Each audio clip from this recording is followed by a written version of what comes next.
네, 안녕하십니까. 이번 시간에는 프로그램 개발의 체계적 접근에 대해서 살펴보는 시간이 되겠습니다. 다룰 내용은 이번 주에는 먼저 이 프로그램 개발에 대한 체계적 접근인데요. 체계가 무엇이고 어째서 체계적 접근을 하는가에 대한 이야기 먼저 시작해 보도록 하겠습니다. 시작하기 앞서서 생각해 보기 문제로 제가 합리성하고 이제 물음표를 써놨는데요. 이 체계적인 접근은 우리가 프로그램을 개발하는 데 있어서 합리적으로 접근하는 가장 대표적인 하나의 그 키워드라고 할 수가 있겠습니다. 그래서 합리성에 대해서 기본기가 아주 튼튼하게 갖춰져 있을 때 그때 더 잘 이해할 수 있는 내용이 될 것이고요.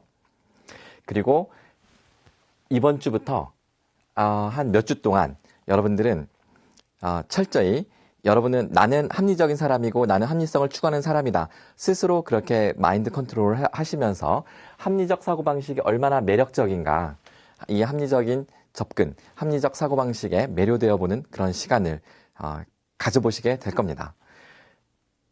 먼저 대표적인 합리적 사고방식으로서 이 체계적 사고, 소위 우리가 시스템 띵킹 이렇게 말을 하기도 하는데요.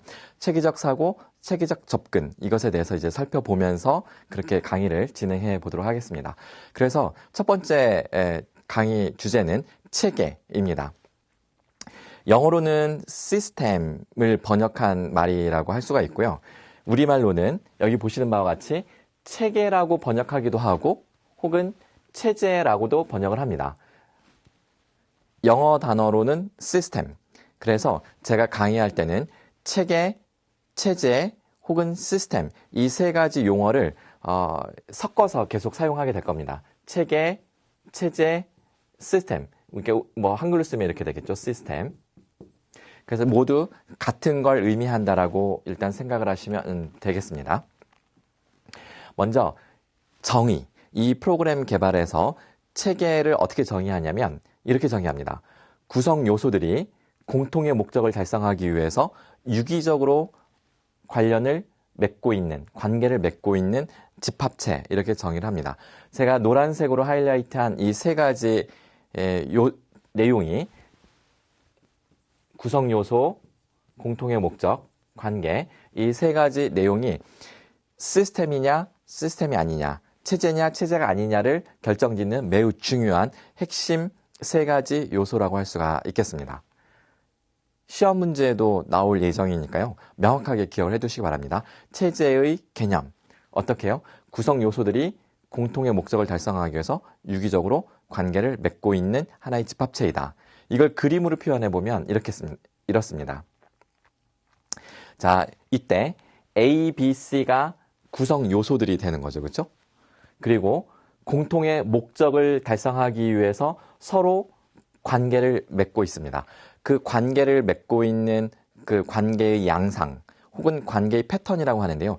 그 관계 맺는 그 양상 혹은 관계의 패턴에 따라서 그 체제, 그 시스템, 그 체계의 속성이 결정이 됩니다. 예를 들어서 A, B, C 간의 관계가 어떤 되게 위계적이고 상당히 질서정연하다. 그러면 이러한 체계는 상당히 질서가 잡혀있는 위계적인 체계라고 우리가 그 속성을 이해할 수가 있고요. 혹은 A, B, C 간의 관계는 매우 평등하면서 어떤 그 의사결정하는 데 있어서 대등한 관계를 갖는다. 그러면 이러한 체제는 매우 민주적인 체계, 민주적인 시스템이다. 이렇게 우리가 또 이야기해 볼 수가 있는 겁니다. 자, 체계의 개념을 명확하게 그렇게 이해하시기 바랍니다. 세 가지. 다시 한번 이야기해 볼까요? 구성 요소들이 먼저 있어야 됩니다. 체계를 구성하는 요소들이 있고요. 그리고 그 요소들 간의 관계가 있습니다. 관계의 패턴. 그리고 왜 관계를 맺느냐? 달성하고자 하는 목적이 있는데요. 이때 조심하실 것은 요소들이 제각각 목적을 갖는 것이 아니라 구성 요소들이 합의하는 서로 공유하는 공통의 목적이라는 것을 우리가 꼭 유념하시기 바랍니다. 체제의 개념, 구성 요소들이 공통의 목적을 달성하기 위해서 유기적으로 관계를 맺고 있는 집합체이다. 자, 그러면 시스템 띵킹, 시스템적 사고 혹은 체계적 사고라고 말을 합니다. 자, 이것의 의미는 무엇인가? 체계적 사고라는 거죠. 현상을 바라볼 때 이렇게 요 지금 동그라미는 요소를 의미합니다. 이런 요소들 간의 관계에 맺고 있는 양상을 보는데요. 그때 이렇게 테두리가 쳐져 있죠. 이것이 하나의 체제로 보는 겁니다. 그러면 요 세 요소들 간에는 뭔가 관계에 맺고 있는 양상이 있는데요. 그 이유가 있다는 거죠. 이 A, B, C가 서로 이해관계를 같이 하는 달성해야 될 목적이 있다고 보는 겁니다. 때로는 그 바깥에 있는 다른 요소들과 관계를 이렇게 확장할 수도 있어요. 그러면 그 체제의 범위가 이렇게 넓어지고요. 서로 달성하는 목표가 더 확대된 공유된 목적이 있다고 보는 겁니다. 때로는 이렇게 체제 바깥에 있는 요소들과 상호작용을 하기도 합니다. 이거는 환경, 그 체제를 둘러싼 환경과 상호작용한다 이렇게 말할 수도 있고요. 혹은 이 바깥에 상호작용하는 이 요소들을 전체를 포함하는 상당히 큰, 더욱더 포괄적인 상위 체제로 그렇게 우리가 이해할 수도 있습니다. 우리가 세상을 이해하고자 할 때, 현상을 이해할 때 이와 같이 요소들과 그 요소들 간의 관계, 그리고 그 관계 맺는 특별한 이유, 즉 공통의 목적, 이렇게 세 가지 포인트를 잡아서 이해하려는 사고방식을 시스템 사고라고 합니다. 이해가 되시죠? 그러면 이 시스템 사고가 우리 교육 프로그램 개발에 있어서 어떤 의미를 갖는지 설명드리겠습니다. 전통적으로 우리가 이제 교육 시스템이라고 하면 기본적으로 우리가 합리 모델을 말합니다. 합리 모델. 우리가 이제 학기 초에 배웠습니다만 합리 모델이라고 하는 것은 어떤 프로그램을 개발하는 데 있어서 상당히 절차적이고 논리적이고 시스템적으로 접근하는 것을 말하는 거죠. 예측 가능한 문제를 해결하는 모델입니다. 합리 모델이라는 것의 의미는, 그리고 두 번째, 미리 설정된 목적에 도달하기 위한 방법론이라고 할 수가 있겠습니다. 자, 이때 예측 가능하다, 그리고 미리 설정된 목표, 목적이 있다. 이 두 가지 특성은 합리성의 대표적인 전제 조건 중에 하나입니다. 예측 가능성, 예측 불가능성. 그러면 예측 불가능성을 인정하지 않고 혹은 이런 불확실성의 요소를 최소화하거나 없앰으로써 모든 상황을 예측 가능하게 만들어 버리는 것. 이것이 인간이 합리성을 추구하는 데 있어서 기본적으로 전제하는 내용이라고 말씀드린 것입니다. 그리고 미리 목적을 설정하는 이유는 바로 이 예측 가능성을 확보하는 것과 관련이 있습니다. 목적을 미리 픽스 시켜 놓으면 우리가 해야 될 일들이 명확하게 과제가 설정이 되는 것이기 때문에 뭘 해야 되지? 혹은 어디로 가야 되는 거지? 우리가 이렇게 했을 때 도대체 어떤 일이 벌어질 건지에 대한 불확실성의 요소를 없애는 겁니다. 그래서 목적을 미리 설정하고 미리 그렇게 해서 설정된 목적에 도달하기 위한 방법론, 그리고 이때 미리 설정된 목적을 예측 가능한 문제라고 이야기를 하는 겁니다. 이렇게 접근하는 것이 합리성의 전제 조건이 되는 것이고요. 이때 이 합리성의 전제 조건을 기반으로 문제를 해결해가는 방식을 우리가 시스템적 사고, 시스템 띵킹 이렇게 이야기를 합니다. 따라서 시스템 사고는 매우 합리적인 사고방식이라고 할 수가 있겠습니다. 우리가 사람들과 대화를 할 때 너는 생각하는 게 상당히 합리적이구나. 무엇을 의미한다고요? 그 사람의 생각이 매우 시스템적으로 이 생각을 전개해 나가고 있다. 얘긴즉슨 우리가 어떤 문제를, 그러니까 우리가 생각을 이야기할 때 어떤 문제를 놓고서 그 문제에 대해서 이제 이야기를 하는 거예요. 그럴 때 그 문제를 이해하고 접근하는 방식, 문제를 이해하고 접근하는 방식에 있어서 이 문제의 요소들은 무엇이고 그 문제들의 그 요소들이 서로 어떻게 관계 맺음을 갖고 있다. 그래서 어디서 오류가 발생한 것이다. 이런 것들을 이런 식으로 풀어가는 방식을 우리가 시스템 사고라고 하고, 그렇게 이야기하는 사람들을 보면 우리는 저 사람은 상당히 합리적으로 사고하는구나. 매우 체계적으로 사고하는구나. 그런 인상을 받게 되는 겁니다. 그리고 이와 같은 시스템 띵킹이 인간이 보여줄 수 있는, 합리성을 추구하는 인간이 보여줄 수 있는 최고의 경지로서의 사고방식이라고 말씀드릴 수가 있겠습니다. 물론 우리가 이제 이전 시간에 인간은 정말 합리성을 추구하는 동물이냐, 그리고 인간은 본성적으로 합리적이냐 이런 이야기를 했었는데요. 인간은 본성적으로 합리적이지 않습니다. 하지만 어떤 경우에 있어서 합리성을 추구할 만한 가치가 있는데 그 합리성을 추구하는 가치를 중요하게 여기는 부류의 학자들, 그리고 그런 합리성을 추구할 때만 진짜 제대로 문제를 해결할 수 있다고 믿는 부류의 학자들에게 있어서는 그들이 구사할 수 있는 최고의 사고방식이 바로 시스템적 사고라고 합니다. 우리가 이것을 시스템 어프로치, 이렇게도 표현을 해요. 용어를 이렇게 한번 따로 메모를 해두시기 바랍니다. Systems Approach. 여기 Systems Approach, APPROACH. 그래서 시스템 접근, 문제를 해결하는 데 있어서 체계적으로, 절차적으로, 그리고 어떤 그 관계, 요소들과 요소들의 관계 패턴을 파악하는 방식으로 접근을 한다. 라고 그렇게 이해하시면 되겠습니다. 이 시스템 사고에 대해서 좀 더 살펴보도록 하겠는데요. 시스템 사고는 방금 우리가 살펴본 것처럼 합리적 이성이라고 할 수가 있겠고요. 합리적 이성의 대표적인 방식이라고 할 수가 있겠습니다. 그래서 시스템적 사고를 할 때는 구성원 간의 합의된 공통의 목적을 갖는다. 그리고 이 공통의 목적, 소위 구성원들 간의 공유된 목적이 없으면 시스템이 아니다 라는 점을 꼭 이해하시기 바랍니다. 예를 들어 볼까요? 제가 무엇을 말할 테니까 이것이 시스템인지 아닌지, 이것이 체계 혹은 체제인지 아닌지를 맞춰보시기 바랍니다. 이 강의를 수강하는 수강생들이 한 50여 명이 지금 현재 있습니다. 그러니까 같은 50여 명의 분들이 같은 강의, 제 강의를 지금 이제 수강을 하고 있는데요. 이 강좌를 수강하고 있는 수강생들은 체제일까요? 체제가 아닐까요? 시스템일까요? 시스템이 아닐까요? 그 답을 하시려면 여기에 제시된 공통의 목적이 있는지 체크해 보시면 됩니다. 이 강의를 수강하는 분들이 합의한, 그래서 서로 상호작용을 해야지만 얻을 수 있는 공통의 목적이 있다 없다? 없습니다. 지금 이렇게 몇몇 분들이 있다라고 대답을 하셨는데요. 아니에요. 여러분들이 생각하는 이 강의를 성공적으로 수강을 하고 그리고 좋은 성적을 받는 것, 이것은 여러분 개개인의 개별적인 목적입니다. 어떤 분들은 좋은 성적을 받는 게 목적이고요.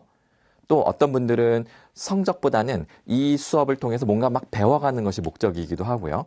이게 서로 목적이 조금씩 다르고 모두 개별적입니다. 같이 합심해야 될 이유가 없는 거죠. 따라서 다시 한번 질문해 볼까요? 이 강의를 수강하는 수강생 여러분들은 체제다 아니다? 시스템이다 아니다? 아니다. 왜? 서로 함께 관계를 맺어서 달성할 수 있는 공유된 목적이 존재하지 않기 때문에 그렇습니다. 이해가 되셨죠? 그러면 두 번째로 제가 또 다시 바꾸어서 질문을 해보겠습니다. 이 강의를 듣는 수강생과 그리고 거기에 저를 포함해서 이 강의를 하는 저와 여러분들을 포함해서, 즉 우리가 소위 말하는 교수자와 학습자, 선생님과 학생을 포함하면 이 집단은 체제라고 할 수 있을까요? 없을까요? 네, 이때는 체제라고 혹은 시스템이라고 말할 수가 있습니다. 왜냐하면 서로 공유하는 목적이 있는 거죠.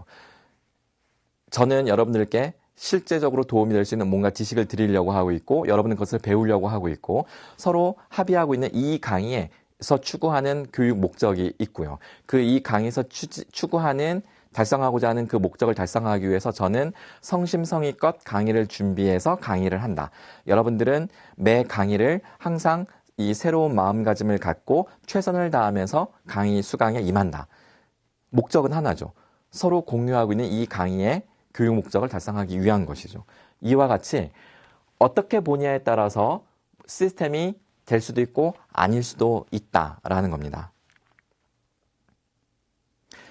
이러한 시스템의 개념은 어디서 사실은 유래가 됐냐면 생물학에서 사실은 유래된 개념입니다.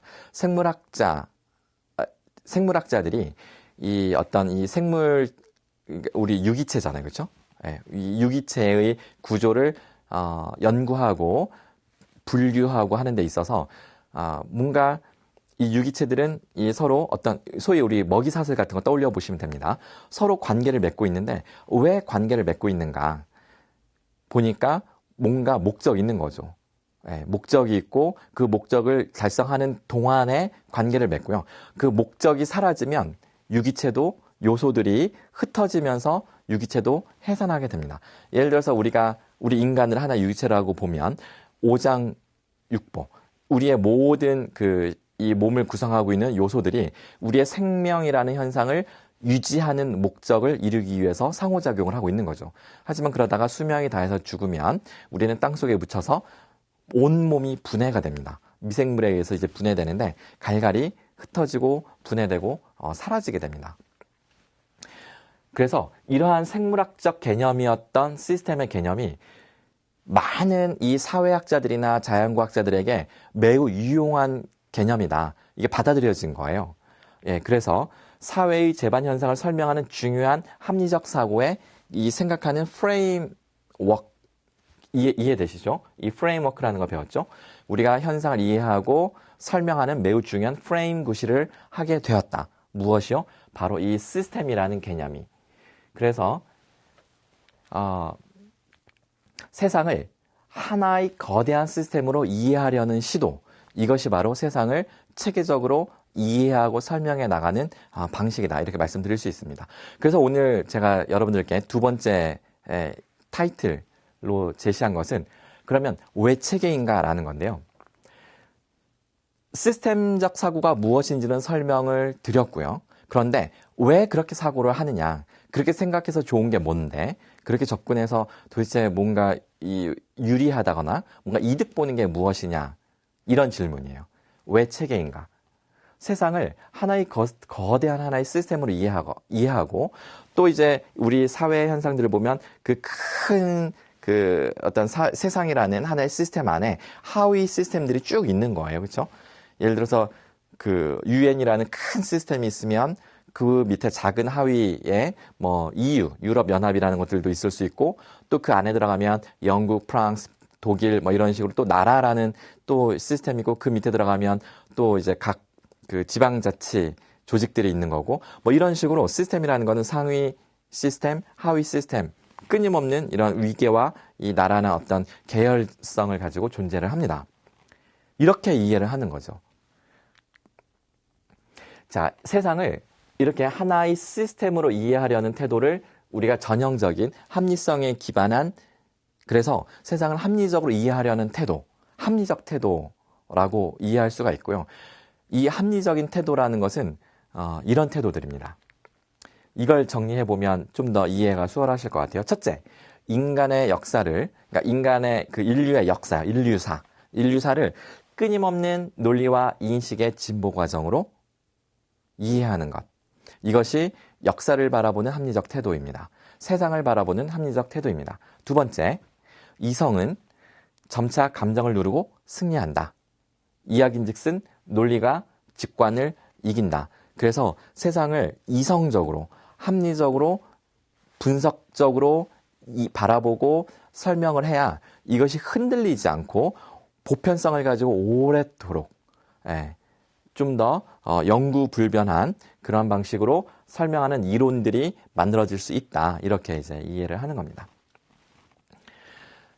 그리고 결정적으로 자, 이렇게 접근을 하면 세계를 가장 합리적으로 설명할 수 있는 방식이 바로 세계는 하나의 기계이다. 하나의 시스템이다. 이렇게 이해를 하는 겁니다. 그래서 합리적 태도를 매우 중요하다고 생각하는, 그렇게 주장하는 학자들은 세상을 하나의 완벽한 시스템으로 이해하려고 합니다. 하나의 기계라고 이해하려고 합니다. 무슨 뜻일까요? 비유를 한번 들어볼게요. 세계를 시계로 비유를 해보는 겁니다. 자, 이 시계는 우리가 표면적으로 보는 것은 차각차각 이제 바늘이 돌아가면서 시간이 돌아가는 것을 우리가 이제 보는 건데요. 그런데 그 시계 속을 분해해서 열어보면 매우 복잡한 부품들이, 이 톱니바퀴들이 끊임없이 아주 정교하게 맞물려서 끊임없이 멈추지 않고 돌아가는 방식으로 이제 구성이 되어 있다는 거죠. 세계를 이렇게 하나의 커다란 시계로 바라보는 것. 그러면 이제 우리 인간들 혹은 이 세상을 구성하는 많은 요소들은 이 시계의 부속품들이 되는 거죠. 그리고 마치 톱니바퀴가 맞물려 돌아가는 것, 이런 것들이 부품들이 서로 어떻게 관계를 맺고 있는가, 그 관계, 릴레이션십을 설명하는 겁니다. 그래서 세상을 시스템으로 이해한다는 것을 우리가 쉽게 비유할 때 세계를 시계의 부속품들의 집합체로 보는 것으로 이렇게 많이 우리가 설명을 시도합니다. 세상을 하나의 거대한 시스템으로 이해한다는 것은 이처럼 복잡한 부속품들이 매우 정교하게 설계된, 마치 만약 신이 있다면 그럼 신은 이 설계자가 되는 거예요. 그러니까 이런 방식으로 세상을 이해할 때 이러한 학자들에게 있어서 신이란 큰 시계의 설계자이다, 이렇게 이해를 하는 겁니다. 이해가 되시죠? 네. 자, 다시 한번 이것을 이제 정리해 보면 왜 합리적인 태도를 견지할까요? 학자들이. 첫째는 세상을 가능한 한 정확하게 알고 싶기 때문입니다. 정확하게 설명하고 싶은 그런 욕구가 있기 때문입니다. 마치 그 스위스 시계, 매우 정밀한 스위스 시계가 오랜 세월이 지나도 1초의 어떤 그 오류가 거의 없는 거예요. 그렇게 정밀하게 세상이 돌아간다라고 가정을 하고 어떻게 이렇게 세상이 정교하게 정밀하게 돌아가는가, 그것을 최대한 정확하게 알고 싶은 욕구가 합리적인 태도를 견지하게 만듭니다. 또 세상을 설명 가능한 방식으로 알고 싶은 욕구가 합리적 태도를 견지하게 합니다.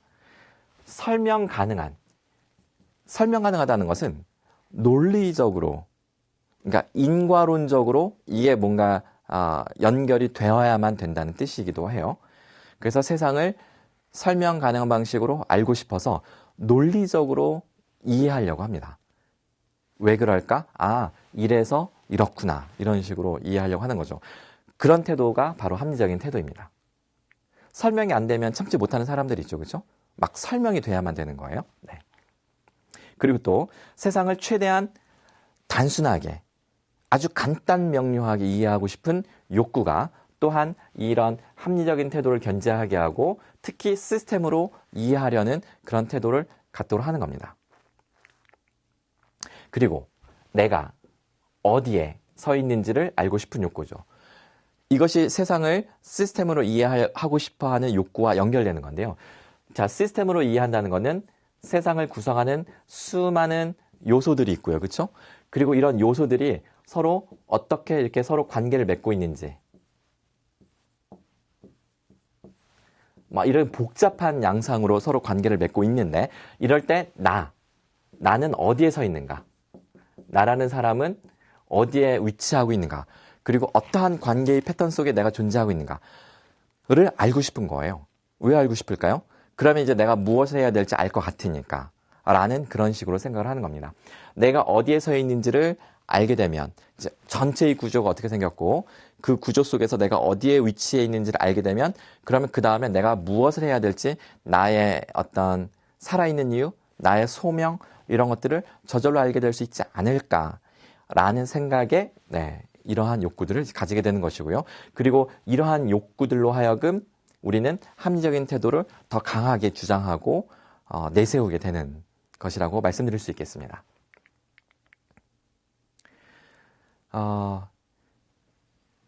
왜 합리적인 태도를 가져야 되는지를 아주 설득력 있게 전달하고 있는 테드의 명강연 중에 하나를 여러분들께 이제 소개해드리고 싶은데요. 줄리아 갈레프라고 하는, 여기 지금 얼굴 보이십니다만 매우 매력적인 우리 여성학자가 이야기를 합니다. 이렇게 비유를 하면서 시작을 해요. 자, 전쟁터에 나간 어떤 이 군대 조직을 생각을 해보는 겁니다. 그러니까 군대의 조직은 전투병력만 있는 게 아니에요. 전투에 앞서서, 왜 우리 그런 말 있죠? 지피지기면 백전백승이다라는 말이 있듯이 상대방을 알아야 훨씬 더 유리한 전술 전략을 우리가 구사할 수 있는데요. 상대방을 이해하기 위해서 우리는 이 상대방을 이렇게 탐지하는 그러한 우리 인력도 가지고 있어야 됩니다. 그래서 전투병과 정찰병 이 두 가지 위치, 역할, 롤 이것을 이제 비유를 들면서 실수 없는 판단을 위한 우리의 어떤 가져야 될 합리적인 자세의 중요성에 대해서 아주 짧은 시간, 한 11분 정도밖에 안 돼요, 이 영상이. 그 시간 동안 설득력 있게 전달하는 내용인데요. 이 강의를 한번 들어보시기 바랍니다. 그러면 합리적인 태도라는 게 바로 이런 거구나. 훨씬 더 이해가 되실 거예요. 일단 강연을 듣고 오죠. 보시겠습니다.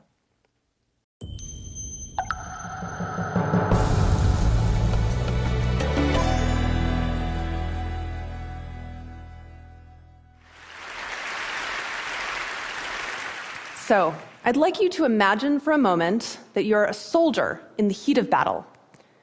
Maybe you're a Roman foot soldier, or a medieval archer, or maybe you're a Zulu warrior. Regardless of your time and place, there are some things that are constant. Your adrenaline is elevated, and your actions are stemming from these deeply ingrained reflexes rooted in a need to protect yourself and your side and to defeat the enemy. So now, I'd like you to imagine playing a very different role, that of the scout. So the scout's job is not to attack or defend. The scout's job is to understand. The scout is the one going out, mapping the terrain, identifying potential obstacles, and the scout may hope to learn that, say, there's a bridge in a convenient location across a river. But above all, the scout wants to know what's really there, as accurately as possible. And in a real, actual army, both the soldier and the scout are essential. But you can also think of each of these roles as a mindset, a metaphor for how all of us process information and ideas in our daily lives. And what I'm going to argue today is that having good judgment, making accurate predictions, making good decisions, is mostly about which mindset you're in. So, to illustrate these mindsets in action, I'm going to take you back to 19th century France, where this innocuous-looking piece of paper launched one of the biggest political scandals in history. It was discovered in 1894 by officers in the French General Staff, and it was torn up in a wastepaper basket, but when they pieced it back together, they discovered that someone in their ranks had been selling military secrets to Germany. So they launched a big investigation, and their suspicions quickly converged on this man, Albert Dreyfus. He had a sterling record, no past history of wrongdoing, no motive as far as they could tell, but Dreyfus was the only Jewish officer at that rank in the army. And unfortunately, at this time, the French army was highly anti-Semitic. So they compared Dreyfus's handwriting to that on the memo and concluded that it was a match. Even though outside professional handwriting experts were much less confident in the similarity, but never mind that. They went and searched Dreyfus's apartment, looking for any signs of espionage. They went through his files, and they didn't find anything. And this just convinced them more that Dreyfus was not only guilty, but sneaky as well, because clearly he had hidden all of the evidence before they had managed to get to it. Next, they went and looked through his personal history for any incriminating details. They talked to his teachers. They found that he had studied foreign languages in school, which clearly showed a desire to conspire with foreign governments later in life.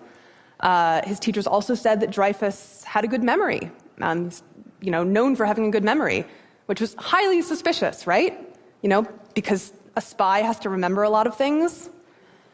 So the case went to trial, and Dreyfus was found guilty. And afterwards, they took him out into this public square and ritualistically tore his insignia from his uniform and broke his sword in two. This was called the degradation of Dreyfus. And they sentenced him to life imprisonment on the aptly named Devil's Island, which is this barren rock off the coast of South America. So there he went, and there he spent his days alone, writing letters and letters to the French government, begging them to reopen his case so they could discover his innocence. But for the most part, France considered the matter closed.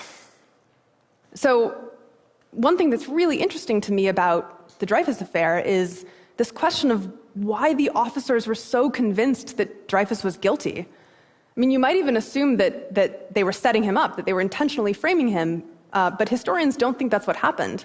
as far as we can tell, the officers genuinely believed that the case against Dreyfus was strong, which, makes you wonder, what does it say about the human mind that we can find such paltry evidence to be compelling enough to convict a man? Well, this is a case of what scientists call motivated reasoning. It's this phenomenon in which our unconscious motivations, our desires and fears, shape the way we interpret information. So some information, some ideas feel like our allies, and we want them to win, we want to defend them. And other information or ideas are the enemy, and we want to shoot them down. So this is why I call motivated reasoning soldier mindset. And probably most of you have never persecuted a French Jewish officer for high treason, I assume, but maybe you've followed sports or politics. So you might have noticed that when the referee judges that your team committed a foul, for example, you're highly motivated to find reasons why he's wrong. But if he judges that the other team committed a foul, awesome, that's a good call. Let's not examine it too closely. Or maybe you've read an article or a study that examined some controversial policy, like capital punishment. And as researchers have demonstrated, if you support capital punishment and the study shows that it's not effective, then you're highly motivated to find all the reasons why the study was poorly designed. But if it shows that capital punishment works, awesome, it's a good study. And vice versa, if you don't support capital punishment, same thing. Our judgment is just strongly influenced, unconsciously, by which side we want to win. And this is ubiquitous. This shapes how we think about our health, our relationships, how we decide how to vote, what we consider fair or ethical. And what's most scary to me about motivated reasoning or soldier mindset is how unconscious it is. We can think we're being objective and fair-minded and still wind up ruining the life of an innocent man. However, fortunately for Dreyfus, his story is not over. This is Colonel Picquart. He's another high-ranking officer in the French army, and like most people, he assumed Dreyfus was guilty. Also, like most people in the army, he was at least casually anti-Semitic. But at a certain point, Picquart began to suspect, what if we're all wrong about Dreyfus? And what happened was that he had discovered evidence that the spying for Germany had continued even after Dreyfus was in prison.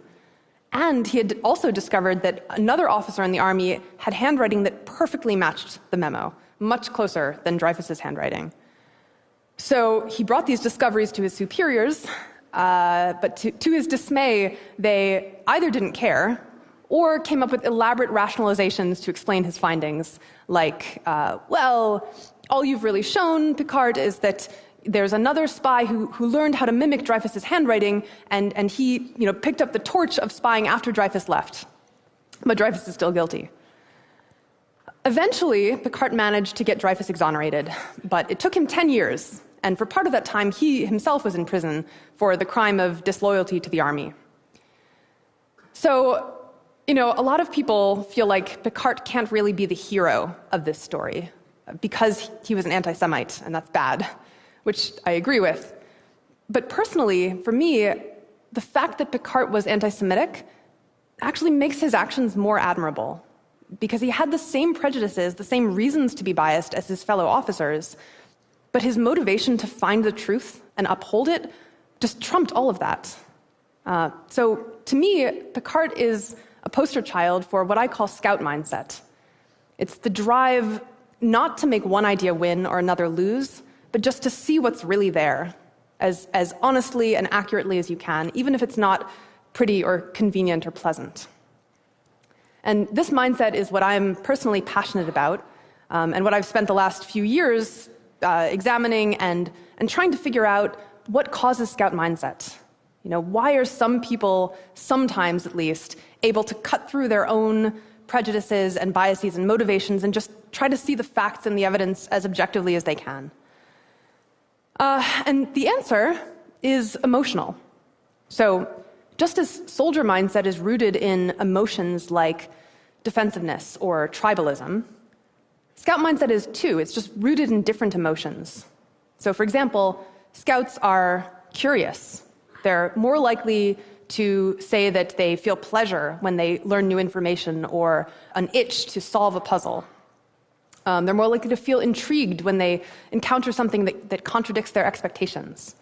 Scouts also have different values. They're more likely to say that they think it's virtuous to test your own beliefs, and they're less likely to say that someone who changes his mind seems weak. And above all, Scouts are grounded, which means that their self-worth as a person isn't tied to how right or wrong they are about any particular topic. So, they can believe that capital punishment works, and if studies come out showing that it doesn't, they can say, looks like I might be wrong. Doesn't mean I'm bad or stupid, So these traits, this cluster of traits, is what researchers have found, and I've also found anecdotally, predicts good judgment. And the key takeaway I want to leave you with about those traits is that they're primarily not about how smart you are or about how much you know. In fact, they don't correlate very much with IQ at all. They're about how you feel. So there's a quote that I keep coming back to by Saint-Exupéry. He's the author of The Little Prince. And he said, if you want to build a ship, don't drum up your men to collect wood and give orders and distribute the work. Instead, teach them to yearn for the vast and endless sea. In other words, I claim, if we want to really improve our judgment as individuals and as societies, what we need most is not more instruction in logic or rhetoric or probability or economics, even though those things are quite valuable. But what we most need to use those principles well is Scout mindset. We need to change the way we feel. We need to learn how to feel proud instead of ashamed when we notice we might have been wrong about something. We need to learn how to feel intrigued instead of defensive when we encounter some information that contradicts our beliefs. So the question I want to leave you with is, what do you most yearn for? Do you yearn to defend your own beliefs? Or do you yearn to see the world as clearly as you possibly can? Thank you.